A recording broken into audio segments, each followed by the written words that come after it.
Welcome, folks, to another episode of the Matias Sports Podcast, episode 15. I have Wareham Gatemen play-by-play broadcasters, both young gentlemen up and coming. I got Kyle Marchak and Ethan Eibe. Welcome, gentlemen. Thank you. How was Thank you it? for having us. Yeah, no Great. problem. No, I just figured, I wanted to reach out. I know the season just wrapped up, about last week or so, and now obviously Harwich was just the 2024 Cape League champ. I mean, defeating Bourne was pretty good. They were going for a three-peat, but they just won two in a row and then they lost. But I figured, just like I told you off air, introduce yourselves and let people know who you guys are about and where you guys go to school. Kyle, you go first. All right. Hey, my name's Kyle Marshak. I'm going into my senior year at Virginia Tech. Just like Ethan, I'm in sports media and analytics, which is my major specifically. Been working in sports broadcasting since I was in high school. And it was a really fun summer, definitely a destination place this past summer to work in the Cape for the Wareham Gatemen. It was literally the time of my life. I was just telling my buddies about it. So it's been a fun summer for sure. I echo everything that Kyle just said. I'm Ethan Ide. I'm a senior at the University of Florida. Been there for the last 3 years, and I've been working in some summer ball for the last 4 years now. The last three before this summer in Wareham, I was in Alpine, Texas, working for the Alpine Cowboys, an indie ball team in the Pecos League. And then when the opportunity to go up and work in the Cape came about, I absolutely could not pass it up. And I had a wonderful summer with the Gatemen, really surprised some folks, I think. And I had a great summer broadcasting with Kyle and Madison Walker and everybody.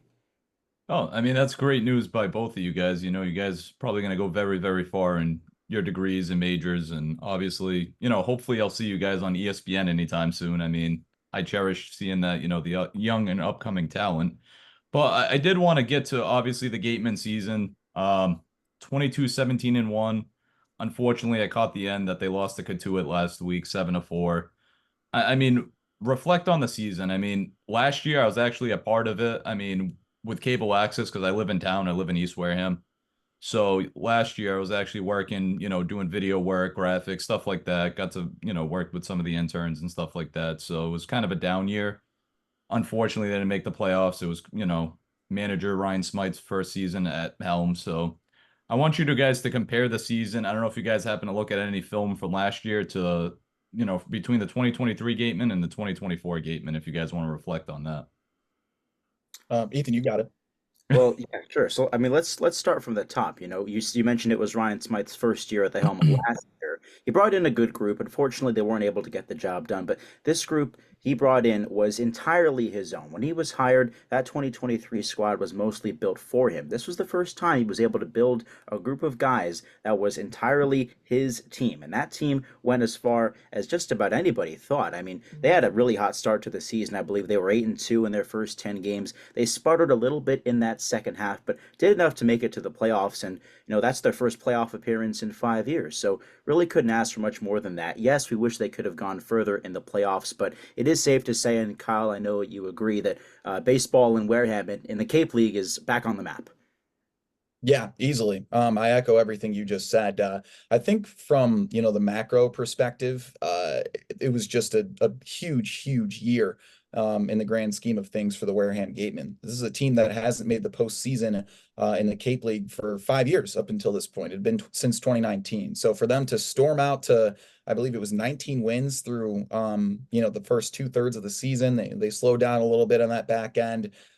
It was huge. It was just an incredible season. They stormed out to a hot start, and yeah, pretty much the general perspective of things is not just the fact that the team changed in Ryan Smythe's recruitment in its entirety for the roster his second season this past year, but really culturally everything changed between how we approach the broadcast, the social media side of things, and we'll tell you now, like Ryan Smythe at the beginning of the year was huge on being uh in tune with all of the media interns and really supporting them, giving us as much access as possible because, social media kind of melds what lens you look at a baseball team, especially when it's summer baseball in the Cape. So I think that's kind of the general perspective of how the Gatemen really just changed their tune this entire summer. It was really cool to see him turn around, and I felt very lucky to be with Ethan this summer for this specific Gateman squad.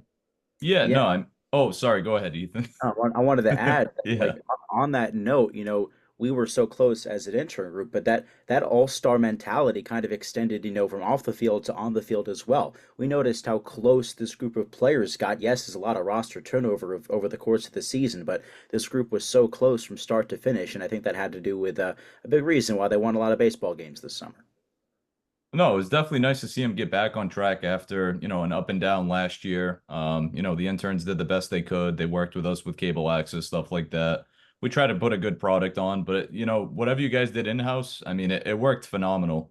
From the YouTube, from the pre-post game, it was just a big team effort. And, I appreciate what you guys do and, making the Wareham experience for the locals, the older folks that can't maybe make the games or, busy life. This different stuff like that, I should say. I mean, it was definitely great. But staying with the team, what did Coach Smythe say at the end of the season to reflect on, the second half kind of spiraling down a little bit downwards compared to like the pre maybe All-Star break?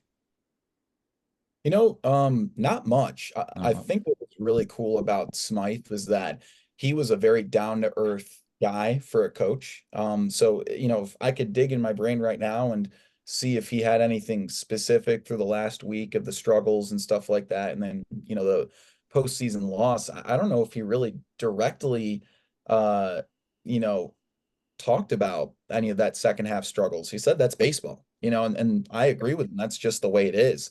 I think that's what made this team so special is that they looked down and out very often, but they had a penchant for never being physically down and out of a baseball game. I mean, they performed the biggest comeback in Cape League history since the 80s this past summer. They had an 8-run comeback. Ethan, I should know who they did this against. Against Katuitt, bro. Against Katuitt, against their league rival, who ultimately took us out of the postseason too. So, and that was a big one to snap a little losing streak for him in the second half of the season. So I think that game, and then Smite's lack of direct confrontation with the struggles is kind of exemplary of what this team was. It was a team that had a really, really short memory, and that's why it was so fun to broadcast for him this summer. Yeah, I agree with that. And yeah, there were some tough losses down the stretch. And it's not like we as a media team didn't ask him, like your thoughts, your opinions on this. He basically would just say there is no message for the guys. They know why they've lost, they know why they've won, and they know how to get back on the saddle the next day. So that's just kind of the mentality that this team carried throughout the season. And it was certainly evident.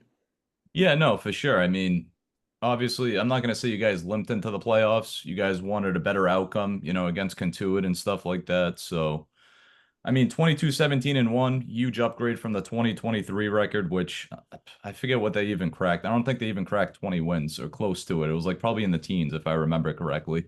15. Being, yeah, 15. All right. So, I mean, they were basically on the outside looking in last year. This year was just nice to see them, I should say, to that hot start, as you guys mentioned, winning 19 games and 19 games and like so many games total played. But one thing that you guys kept mentioning, or maybe the little I seen the broadcast, was Murph Gray. I mean, I don't know anything really about him besides he was just dominating the Cape League. So if you guys want to elaborate on Murph Gray's performance during the summer, go for it.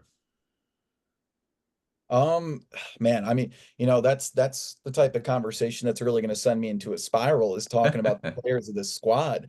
Not just because a lot of them were so good, but because of their personalities too. And Murph was such a vibrant personality.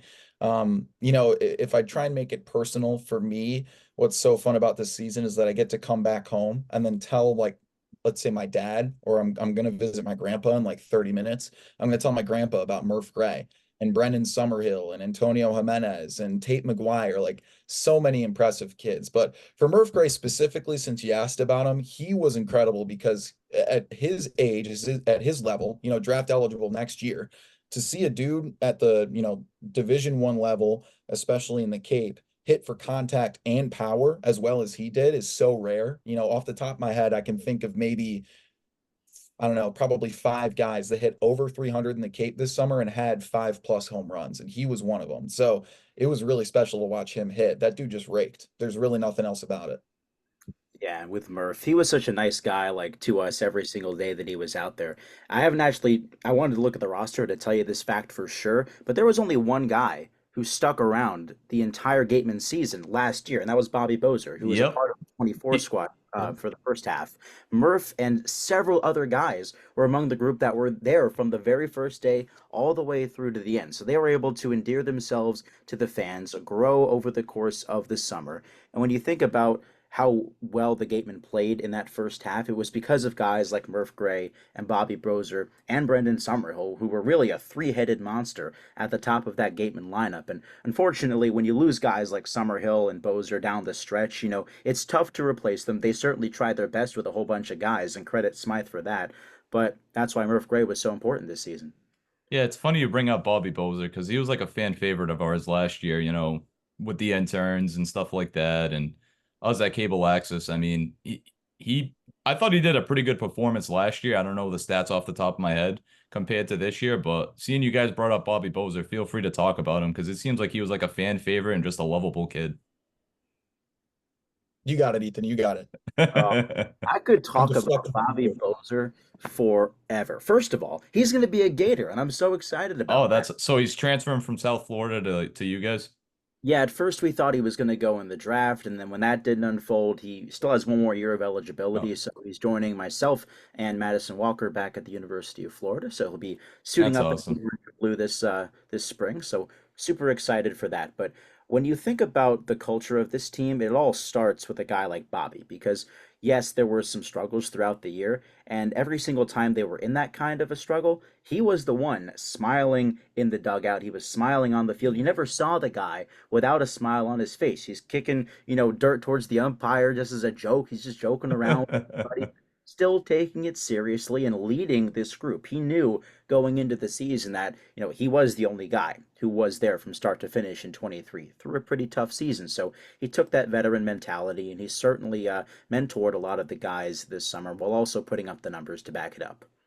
CNN Yeah, that mentioned. Oh, go ahead, Kyle. Sorry, I keep sorry. cutting you guys off. No, that's my bad. But that's what you happen when you get two broadcasters in a room together. They just start talking No, over this each is other. awesome. I love this. But I mean that's why I deflected that to Ethan because he's a Gator now. And Ethan's vibrance and excitement for Bobby Bozer becoming a Gator kind of tells the story, right? If he weren't a good ball player or a jerk or both at the same time, I'm sure Ethan wouldn't care. He'd be like, okay, Bobby Bozer's a Gator now. But no, he was an awesome kid to be around. One of two returners this past year, and obviously the only one who stuck around the entirety of the 23 campaigns. So it was really fun. I'll tell this brief story to exemplify who Bobby Bozer is as a person. Um, I believe it was somewhere around the midpoint of the season, right before he had left for the prospective draft that he was supposed to go in. Um, it was some home game, couldn't tell you when or who. I believe it was Yarmouth Dennis we were playing. And I'm sitting there as colors. So Ethan's running the show right now. It's in like the first half of the ball game. And our videographer from Ole Miss, Kyler Armstrong, walks up to me and hands me a small Gatorade cup, like the one you find in a dugout. Oh. And I was like, oh, that's really kind of Kyler to get me a cup of water right now. That's requested. I'm not used to people just handing me cups of water, but that's awfully kind of him. And then I look in the cup, and to my complete and utter shock, it's a small snapping turtle in the cup. So I look at this cup, and there's a reptile looking up at me, probably wondering what the heck's going on. And I just turn to Kyler. I'm like, well, what is this? And Kyler only said this. He said, it's a turtle. Bobby found it in the dugout. And I was like, okay. So then I had to like deliver the news on the broadcast. I was like, Ethan, there's a turtle in this cup. Bobby Bozer found it in the dugout. And then Ethan was like, do you know anything else? And I was like, no. So then we sent it down to Madison, and she put together a nice little report on him. But Bobby found a snapping turtle in the dugout, and the first thing he thought of was to, first of all, get it to safety in one of the Gatorade cups that Megan Purrier, our trainer, had, and then had Kyler deliver it to us in the booth. I mean, so that's Bobby Bozer in a nutshell. I'm pretty sure that was the game we had that was rained out after 6 innings against Oh, YD. yes. So if you went back in the Gateman YouTube archives and found the post-game show from June 21st against YD, you would probably find the guest appearance of Francesca Rico, the turtle, who was in the cup ready for us. Oh, that's awesome. I mean, you guys seem like you guys gelled so well between the players, the interns, stuff like that. And Kyle, thank you for sharing that story because, Bobby was definitely a fan favorite last year, and he must have been a fan favorite, intern favorite this year. Sticking with those two guys for a little longer. Do you think Murph and Bobby will be back with the Gatemen? Obviously, Bobby heading into his third year if he does come back, and then Murph for a second before they're, head into the draft next year. I don't see Bobby coming back, Yeah, but 3 years is probably too much.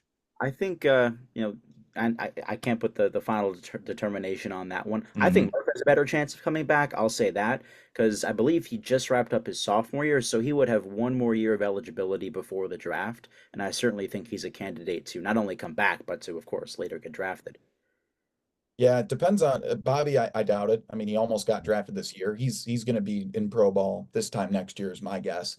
Um, as for Murph Gray, I would have to look at like his birthday because if he's 21 before next summer rolls around, he's draft eligible. He and may just do draft prep. If not, he's easily one of the best hitters we saw in the Cape this year. So who's to say he isn't on Team USA or something like that? Again, all shots in the dark. Who knows? But for me, I'd say it depends on Murph Gray, whether or not he's 21 soon. He will be. He was born in December, so he'll be 21 next summer. There Oh, we go. wow. Okay. Look at No, I Ethan doing his appreciate own you research. guys. Yeah. Good research on that. That's awesome. And staying on the topic with the team, could you guys possibly return for a second season, depending on what happens with school, if you guys find a job within baseball or sports in general? Kyle, you start. Uh, Yeah, I'm sad to say that, I'm only going to have one Cape League experience. And as fun as it went this past season, it wouldn't feel right to return because there's no way I could top that. But I'm going into my senior year at Tech. So, yeah, I'm going to be hitting the job force this time next year, or I'm homeless. We don't know. So, Well, don't but be homeless, please. I wouldn't be Wareham surprised was if he was. Wareham was very kind to me in my time there. So that chapter is closed, unfortunately. I'm probably gonna say the same. Of course, you never say never, of course, but I really enjoyed my one summer there, and yeah, I'll be in the same situation as Kyle. Graduating in May and then returning ourselves loose from there. So the goal, I'm sure this is your next question, but the goal is to get into pro ball ourselves, at least for my career.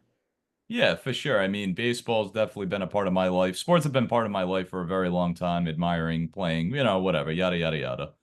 But I mean, you're right in the right state, Ethan. I mean, you got the Marlins, that's your home team, Obviously you said you're a fan of them. I've actually been outside of there. Actually, my wife and I, when we went to Florida a few years ago, I believe it was, we actually seen, was it the Jacksonville Jumbo Shrimp? They're right across from is it Everbank still where the Jags play? I don't know if it's still Everbank, but yes, they are basically right next door. I've Y- broadcast a few games there before. Yeah, it looks pretty nice. Obviously, I've only been in the parking lot. Her and I have been in the parking lot with the Jags and stuff like that. And then we look right across the parking lot. You see, what is it, the double A or triple A affiliate of Miami? Yeah, they're now the AAA. Triple. Oh, they used to be lower. They were the Double A Jacksonville Suns some years ago. I think they were also a Double A up until a couple of years ago, and then Manfred did his reorganization of the minor leagues, and all of a sudden Jax was in Triple A. Oh, wow. Okay. So, I mean, you guys got plenty of opportunity. And even Kyle, where are you originally from? I'm sorry. Is it New York too? Are you Yeah, from I'm New from York? Syracuse. Oh, Syracuse. So you'll probably have no problem maybe getting a job maybe up there. Yankees minor league, possibly. I know you're not a Yankees fan, but Yeah, Phillies, I don't know. What do you think? What's your ultimate dream job? Start with you, Kyle, and then Ethan, we'll go to you for that. well, dream job for me, I'd weirdly enough, I want to attack this niche. I've trained Muay Thai kickboxing for a few years now. Oh, It's a wow. it's a big part of my family and my culture from where I'm from in Syracuse. It's a big fight city, and especially with the team that I had trained with for so long too. So for me, combat sports has not eluded me at all in my young adulthood, and I would like to attack that niche in the long term. But for now, obviously baseball, it will always be in the picture. You just never know with that. But I definitely have more broad of an answer to that question. I don't know what it looks like out of college for me. Could be, the college route most likely, but minor league baseball is totally an option as well. So I'm definitely a leaf in the wind, I guess. That's a good way to put it, I suppose. For me, Baseball has been my one true life, or one true love in life, I would say. So that's where I see myself being. That's where I want to go. I want to get into minor league baseball. I want to get into a major league internship of some kind, if that's something that's open early on in my post college life. So that's what I'd like to do. Focusing on play by play. I can do basketball. I can do football. I can do volleyball. I try to be able to do as many things as I possibly can, even in TV. But baseball is ultimately where I want to end up. And you mentioned the Marlins. That would be the dream, to be the voice of the Marlins, which, not a lot of kids in broadcasting outside of this, South Florida area would say that, but that's always been where my head and my heart have been at. So that would be the goal. No, I wish you both the best of luck, obviously, coming out of your senior years at your respective schools. But I know I'm jumping around here. I wanted to point out, I know you guys interned with Jack Hunter. He was a super nice kid. And I want to mention the former sideline reporter, Amanda Foster. Last year, she worked with obviously the interns. She worked with you guys this year, Jack and Amanda.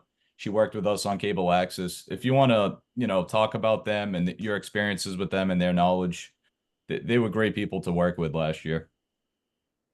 Well, as for Jack Hunter, we never got to really meet him in person. Oh, Um, okay. I thought you was guys did. Yeah, no, but we've heard nothing but good things about him. We have talked with him virtually and stuff like that. He's an excellent, consummate professional, and he's also an incredible broadcaster. So, we wish nothing but the best for him. As for Amanda Foster, we became best friends with her through the first half of the season. It's like, where do we even start with Amanda Foster? I mean, she's with the Colts now. She's writing with them. So her early departure from Wareham was heart-shattering. I spent hours crying. Me too. Um, but I mean, she's just an incredible woman, and it was awesome to get to know her this summer. And it was definitely one of those things where we hoped our paths crossed after. So she was great. I mean, also extremely professional and a wonderful writer. So it was really fun to get to know them. Yeah, I can echo everything that Kyle just said. I didn't get to meet Jack, unfortunately, but he was a guy that I leaned on in the months preceding, getting there and starting the season. A guy who I could rely on for some advice as we geared up for the summer. But then once we got there and we met Amanda, she was the sideline reporter and she filled in on the broadcast as well last summer. So she was someone who I know Kyle and I both leaned on a whole lot for her knowledge and her experience. She already had those connections made with the community. Ryan Smythe and her are basically besties. So that was pretty cool. But that was what Kyle and I were trying to do, was build a relationship with a new town that neither of us had ever been to. And Amanda was definitely a big part of that for us. And I'd say that she's not just one of the best like women in sports that I've ever met. She's one of the best people in sports, period, that I've ever met. So I know she's going to do great things. No, that's great that you guys had high praise for both Jack and Amanda. I mean, they were great with us last year, obviously being part of the broadcast, and she was doing sideline hits and stuff like that. But Kyle, I do want to bring up one specific person to you that actually goes to your school, and I talked to him here and there, and he was one of the interns of the Gatemen last year, and he was with Falmouth this year. Mhm. He was on the fence about returning. Braden Shank. I could be messing up his last name. I always Oh mess up no, you his got it. name. Yeah. So, what's your experience with him? He's a super nice kid. I text him from here and there. I still, keep in touch with him. If you got any good things to say to, about him, I should say. Actually, he's been one of my guests on here I've too. got nothing kind to say about him. No, I'm just kidding. Now, Braden Shank's a stud. That's what I would say. He is a Swiss Army knife. I'm gonna kind of try and break it down like I'm talking about an athlete, but that's just how we roll around here. He's 2 years younger than me. We both go to Virginia Tech, and last year he was a freshman. And when new kids come in, there's going to be a little bit of a process of scoping out, what kids are built for broadcasting and what kids aren't. And who am I to say, whether or not someone's going to be a good sports broadcaster? But at the end of the day, work ethic is something that you kind of see in and of itself. I mean, it just makes its message clear. And for Braden Shank, there was never a question about it. He's a hardworking kid. He was, involved in both broadcast production and on-air stuff with you guys last year. Made the connections, and then the requisite, official job offer with Falmouth this year. And he did everything for the Commodores. I mean, he was a production assistant, sideline reporter, pre and post game, some play-by-play reps as well. He did everything. So he was incredible. He's a good kid, and completely, I'd say representative of what type of hardworking journalists are in the Cape, and he's just going into his sophomore year of college. So he's got 2, 3 more summers of Cape League baseball in front of him. I mean, the kid's a stud. So yeah, I'm glad you got to meet him. He's a good kid, and he helped me, get this connection to Wareham too. He told me all good things about him, and that's why I ended up here. If Braden Shank weren't around, I wouldn't know how awesome Wareham would be. And so, yeah, I was really lucky to get to know him and I are best friends. We play basketball like every week at Virginia Tech. So he's a great kid. When you see him, tell him Ken Matias says hello because he's a super duper nice kid. I thought he like meeting him last year. I thought he was years, but beyond his youth. Like he was what 18 when I met him, and I'm like, dude, you're only 18 years old. Like, holy crap! Like this guy's like built for this. He loves baseball. Believe he's a big Mets guy. I feel like he eats, sleeps, breathes baseball. I mean, I seen some hits he did for the basketball. The women's. I follow him on Twitter. I kind of keep a close eye on like how he's doing and stuff like that. But Ethan, did you have a chance to meet him by any chance through Kyle or no? Oh yeah, definitely. I mean, every time Falmouth was in town, we saw him, and I've nothing but great things to say about him. I think my favorite memory with Braden was just we Kyle and I went to the All-Star game at Falmouth just as fans, and we did some interviews as well, took some pictures and all things like that. But I watched Braden Shank run around Gov Fuller Field like a chicken with his head cut off because he was the lead producer for the All-Star game, and he absolutely killed it. I mean, everybody involved with putting that show on really did themselves a credit there, and Braden definitely shined, I would say. Yeah, like I keep saying, he's a super duper nice kid. I think he's gonna go places for sure. I mean, only being I don't even know if he's 20 yet. Is he 19, Kyle? Do you know? I think he's 19. I don't know. I mean, he has facial hair and he's like 6'2". So Yeah. Yeah, but he's just I'm running out of things to say because he's such a great kid. Glad I made that connection with him last year. I know during the All-Star game last year, I think he was like a spotter for Nesson or whatever it was, so he got hooked up with that. And it seems like Jay wanted him back in the Wareham organization, but I know how he felt about last year. Not going to go into details. Obviously, I don't really remember, but there was kind of some mishaps last year. But he was thinking about maybe going to join you guys for the playoff run too. I think Jay might have reached out to him, whatever it was. But all in all, super nice kid. He's gonna go far. I'm sure you guys are gonna go far. Um, Trying to think what else can I bring up to you guys. I mean, I've kind of bounced around everything, your career, obviously the Gatemen season. Looking ahead, I know you guys might not be part of the season next year, but I know you guys were just alluding on your last broadcast, jumping back to the team. High hopes for the 2025 Gatemen, you think, with Coach Smythe in the crew? What do you guys think? I know yeah, it's far off, but still, it's just a yeah, year away. 100%.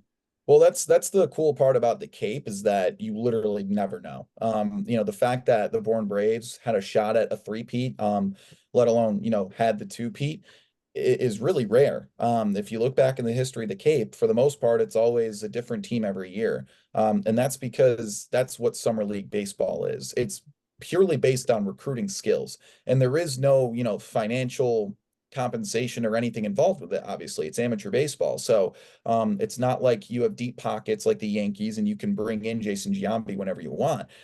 You're recruiting kids because you're recruiting them because these coaches have certain connections and relations with different coaches from different programs, and they bring in the requisite talent. So that's the cool part about the Cape League is that the Brewster Whitecaps could win it all next year, and they didn't make the postseason. You just never know. So and then on top of that, it's also, which team is hot in the postseason. The Bourne Braves had a mediocre regular season and they found themselves back in the chip. The Harwich Mariners lost 11 games in a row at one point and they found themselves with the Oh. championship. I mean, they were like the worst team through the regular season. So who's to say, how good the Gatemen will be next year? But after this past year setting an example, I feel pretty confident about 2025 for them. Yeah, and I definitely agree with that. And first, one final thought on Harwich. I want to shout out our boy Carson Trail, who's a broadcaster for the Mariners. I can't believe that Cinderella story unfolded the way it did, and that Carson and his Mariners got to run all the way to the Cape League title. So good stuff from him. But when you think about how a team like Harwich was able to succeed, I mean, they lost 17 out of 20 games at one point. They had an absolutely abysmal month of July. And this, also applies to the Gatemen too, because every Cape League team finds success through layers of talent. Guys are going to leave. your Summerhills and your Bozers and whoever else, they're going to, not be on the team by the end of the summer at certain points. So you have to have guys that are going to step up and replace them. Either they're on your bench already, or you're getting them in through your relationships with other coaches. And that's what Ryan Smythe was able to do this year for a lot of the guys that were lost over the course of the season. That's what all these other Cape League teams are trying to do as well. Some have more turnover than others. And one guy I think that really echoes this is Johan Desero, who was a Stetson infielder who really took over as the leadoff man in Brendan Summerhill's absence. And I know Kyle can echo this when Johan was just so much fun to watch as like a new spark plug at the top of the order, right? Yeah, he was a stud. He hit like 350 something in the second half, and that was pretty much, the portion of play where he took over as the leadoff guy. I'd say probably, the last 15 games of the year, he was mainly their number one option at the leadoff spot because of Summerhill's little injury. So yeah, I mean, that's a good example of it right there. He just started hitting with more at bats. And one thing, I can't believe you haven't asked us this, Ken. I can't believe we haven't talked about Mike Mobbs yet, because Mobbs was like the heart and soul of this Gateman offense, not just as the hitting coach, but as a spiritual coach and a guy who brought so much to the table, both, on and off the field. So he was such a guy for this group this year, right, Kyle? Yeah, he was a stud. Mike Mobbs is a funny dude. He is definitely exemplary of what the Wareham Gatemen are. I mean, he has this, I guess, way about life that he, let's say, captions under the term mobism. I'll call it a religion, but it's more like an ideology or philosophy. And, it all applies to baseball, but there are other things outside of it too. But it's just a collection of different sayings that represents his approach to life and then baseball alongside it. So yeah, he was definitely a centerpiece of the Wareham Gatemen this year. And again, if you haven't checked it out, we do have a team podcast, the Wareham Whip Around podcast, which is, I think, Apple, Spotify, YouTube, and we had Mike Mobbs on towards the end of the season. It was like a 42-minute long conversation. And one of the best, I mean, we heard so many great stories over the course of that, but I think the best one that he told was something about how, this team encapsulates its mentality. Because living in Wareham and having covered the Gatemen for multiple years, it's not the crown jewel of the Cape League. And No, I know. Gatemen know that, Yeah. and they don't care. Like they know Spillane Field is no Veterans Field, it's no Lowell Park, but they don't care. They like how it has grit. They like taking that grit and taking it with them on the field, in the batter's box, on the mound, wherever they go, because that's what they live and embody. They don't like coming over the bridge to play the Gatemen because they don't like playing on stone dust, but they've gotten used to the stone dust. That's that stone dust mentality, and that's kind of what Mike Mobbs was talking about, and that also applied to us as an intern group and a broadcast team because, yeah, there's no AC in the press box. It gets hot as hell sometimes. And Yeah, it that's does just, up there. and that's just part of the fun of being a part of the Gatemen, of broadcasting and playing baseball at Spillane Field. And that's just what this team embodied over the course of the season, both on and off the field. I do want to add too, I've heard Andrew Duffy. That's the gentleman that's under the Instagram name Sock Shots, right? Yep, Yep. Mr. Sock Super, Shop. super. I want to give a shout out to him. He got you guys. I talked to him, on Instagram here and there. I met him last year. Super duper nice guy. Well respected. I mean, Oh, yeah. he did I want to give him a shout out. He did a phenomenal job with you guys, and you guys did a phenomenal job with him. So if he Thank ever you. gets to see this, I mean, Andrew's a super duper nice guy. I don't know if he works in Boston. He might have told me what he does and stuff last year, but I know I've talked to him a little bit on Instagram through my podcast Instagram. But I mean, Yeah. phenomenal job. I'm running out of words to say because it was a great performance by you guys, definitely on the intern side for sure. Thank you. Yeah, let me give Andrew Duffy his 15 seconds here. Andrew, let me tell you about Andrew Duffy. This guy got roped into doing photography and stuff like that for the Gatemen the past couple of years. Yep. And this past year, Jay Spinelli, the guy who runs the whole show, said, Andrew, what do you think about, heading the whole recruitment process for the media interns? Because obviously Andrew Duffy is very experienced in that with all the photography that he does freelance for the Red Yep. Sox, you name it. So Andrew Duffy, I don't know what he actually said to himself when he got tasked with that, but I can tell you in my little comic book brain, he was like, all right, I'm gonna freaking ball out. And he collected just this all-star staff of interns. I mean, a bunch of kids who are extremely credentialed and qualified for what they were doing this summer. And it was just incredible. Like we just had a great cohesive staff of kids who all played to their strengths. So shout out to Andrew Duffy, the best boss I've ever had and the best recruiter I've ever met. I mean, it was incredible. I couldn't agree more. It was an all-star team both on and off the field. And my favorite thing about Duffy was he was humble enough to admit his own faults, right? He is a photographer by trade. Like he's got, Fenway season tickets and He that's does. that's what he does. He's a banker. He's not he has Yeah, to drive banker. all That's the what he way out. does. He has to drive all the way out from Boston to Wareham every single Yep. time he wants to go to a game, and then even further if he wants to go on the Cape to watch us on the road. But he was a guy who, yeah, he didn't know a ton about putting together a broadcast, and he relied a lot on us and our limited experience to come in here and, advise him like what equipment to buy, how to put this whole program and this whole broadcast together. So through all of that, we were able to do, something really incredible and finally build a broadcast more in-house and having some camera angles that were definitely different and unique over the course of the season. And there were plenty of struggles. I mean, I don't know if you watched the first week's worth of games at home, but it was probably very difficult to watch those because sometimes we had cameras that weren't working. Yeah. A couple It of was, games where our audio wasn't working. Yep. But yeah. the strength of the intern group and the strength of a group led by a guy like Andrew Duffy was that we were able to persevere through those challenges, work things out, and get hmm things right for the majority of the season. I It was, hate to end this, guys. Sorry, Kyle, but I'm oh, you're low on good. time here. Sorry. If you guys got any last minute things to say, shoot out your Twitter, whatever you guys want. I'm just short on time on Zoom. I apologize. We might cut out. No, no, you're okay. Yeah, I see it. The 60 seconds. I've had that issue before, but Yeah, I mean, sorry. I think that's a good way to tie a bow on it. Andrew Duffy, I mean, I remember him telling me like, I'm sorry about the broadcast issues. And I was like, we'll figure it out. And he trusted that too. So again, another example of what it was like in Wareham. We just figured stuff out. I appreciate it, guys. You joining my podcast. I really do. Thank you so much. Hey, Thank you. it's our honor. Thank you for having us. No problem, guys. Good luck. Best of luck. Thank you so much. All right, Ken. All Appreciate right, it. bye. Yep. Bye. Bye.